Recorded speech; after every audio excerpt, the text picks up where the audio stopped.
ഇന്ധന പ്രതിസന്ധിയിൽ പ്രതിരോധ നടപടികളുമായി കേന്ദ്ര സർക്കാർ.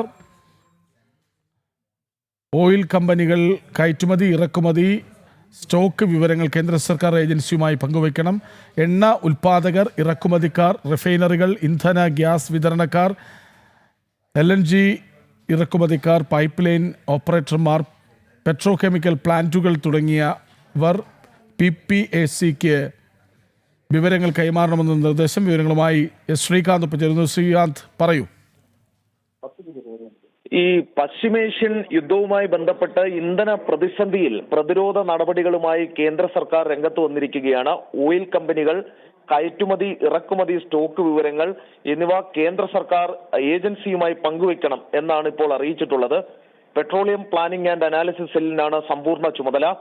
കമ്പനികളിൽ നിന്നും വിവരങ്ങൾ ശേഖരിക്കുകയും അത് വിശകലനം ചെയ്യുകയുമാണ് PPACയുടെ ചുമതല. എണ്ണ ഉൽപ്പാദകർ, ഇറക്കുമതിക്കാർ, റിഫൈനറികൾ, ഇന്ധന ഗ്യാസ് വിൽപ്പനക്കാർ, LNG ഇറക്കുമതിക്കാർ, പൈപ്പ് ലൈൻ ഓപ്പറേറ്റർമാർ, പെട്രോകെമിക്കൽ പ്ലാന്റുകൾ തുടങ്ങിയവർ PPACക്ക് വിവരങ്ങൾ കൈമാറണം. മലയാളിയായ P മനോജ് കുമാറാണ് PPAC മേധാവി.